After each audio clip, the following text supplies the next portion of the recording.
Assalomu alaykum. Sirojiddin va Mahliyo yana birgalikda.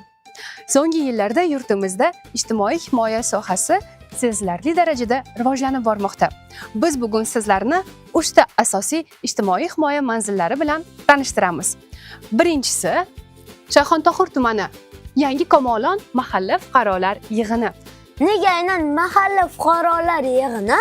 Chunki Sirojiddin bu yerda fuqarolarga yordam beruvchi ijtimoiy xodim faoliyat yuritadi. Ketdik. Kel Sirojiddin, taqillatib ko'ramiz. Assalomu alaykum. Assalomu alaykum.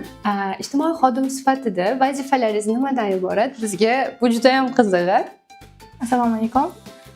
Meni ijtimoiy xodim sifatida vazifam bu mahallada aholini ijtimoiy xizmatlar to'g'risidagi, ijtimoiy yordamlar to'g'risidagi xabardorligini oshirish.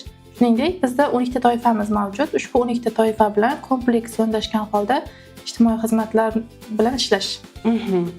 Deylik, biz Sirojiddin bilan mana shu mahallada istiqomat qilamiz va agar biror masala yuzasidan sizga ishimiz tushsa, buni tartibi qanday bo'ladi? Buni hal qilish tartibi. Sizni muammongizdan kelib chiqib yordam ko'rsatamiz. Agar sizni muammongiz ijtimoiy sohaga oid bo'lsa, ya'ni ijtimoiy muammo bo'ladigan bo'lsa, buni men bu yoqda platformamiz orqali, bizning bazamiz orqali arizalar shakllantirib, uni inson markaziga bevosita yo'naltiraman.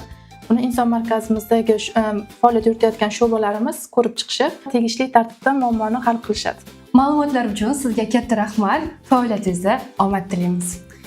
Inson markazi degan joyga ham boramizmi? Albatta boramiz. Ketdik. Rahmat. Bizda ikkinchi manzil. Ijtimoiy himoya milliy agentligi Toshkent shahar Shayxontohur tumani inson ijtimoiy xizmatlar markazidamiz va biz markazni to'liq tartibda qanday ishlashini birgalikda o'rganib chiqamiz. Ketdik Sirojiddin. Ketdik. Sirojiddin, seningcha bu yo'lakcha nima uchun? Ko'zi ojiz fuqarolar yo'lakchasi. To'ppa-to'g'ri. Markazga kirganingizdan so'ng sizni mana bunday qurilma kutib oladi va siz bu yerdan o'zingizga kerakli tilni tanlaysiz. Masalan, o'zbek tili. Ushbu menyudan o'zingizga kerakli menyuni tanlaysiz.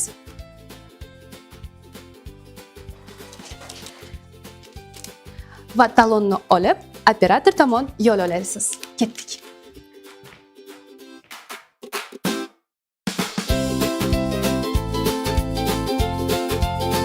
Operatorga murojaat qilganingizdan so'ng sizning muammongiz o'sha vaqtning o'zida hal qilinishi mumkin yoki mutaxassisga yo'naltirilishi mumkin yoki bo'lmasa ma'lum vaqt davomida o'rganib chiqilishi mumkin. Demak, Sirojiddin qara, bu huquqiy masalalarda ekspert maslahatchisining xonasi ekan. Bu esa bolalar psixologi xonasi ekan. Vau! O'yinchoqlar ham bor ekan. Shuningdek, bu yerda kattalar uchun ham psixolog xizmati bor va tibbiy ijtimoiy ekspertiza komissiyasi ham mavjud. Bu esa Sirojiddin nogironlar yoki bo'lmasam arabachada harakatlanadiganlar uchun maxsus lift. Bu esa imkoniyati cheklanganlar uchun maxsus tutqichlar. To'ppa-to'g'ri Sirojiddin. Ketdik. Sirojiddin, bu yer bolalarni ijtimoiy himoya qilish sho'basi hisoblanadi.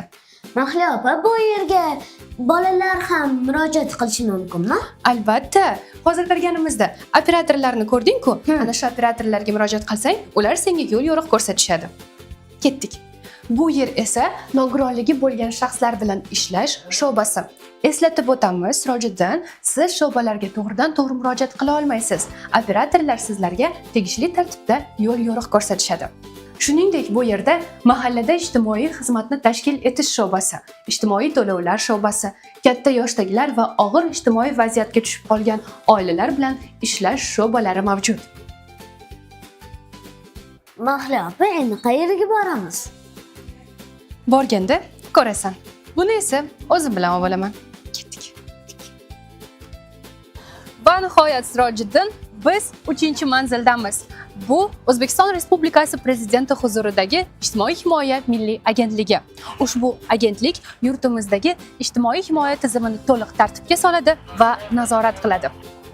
Ijtimoiy himoya milliy agentligi qisqa vaqt ichida aholining ehtiyojmand qatlamlarini qo'llab-quvvatlashga qaratilgan ko'plab manzilli yordam va reabilitatsiya loyihalarini amalga oshirdi.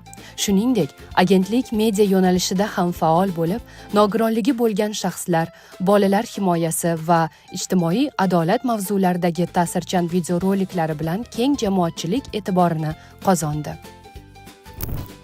Agentlik faoliyatini kuzatib, ularning ishlari qanchalik xayrli va murakkab ekanligiga yana bir bor amin bo'ldik. Ijtimoiy himoya xodimlariga kuch-quvvat va omadlar tilab qolamiz. Yurtimizda ijtimoiy himoyaga muhtoj fuqarolar davlat tomonidan himoya qilinadi. Sirojiddin, senga hammasi tushunarli bo'ldimi? Tushunarli bo'ldi. Unday bo'lsa, keyingi manzillarda ko'rishguncha, Xayr!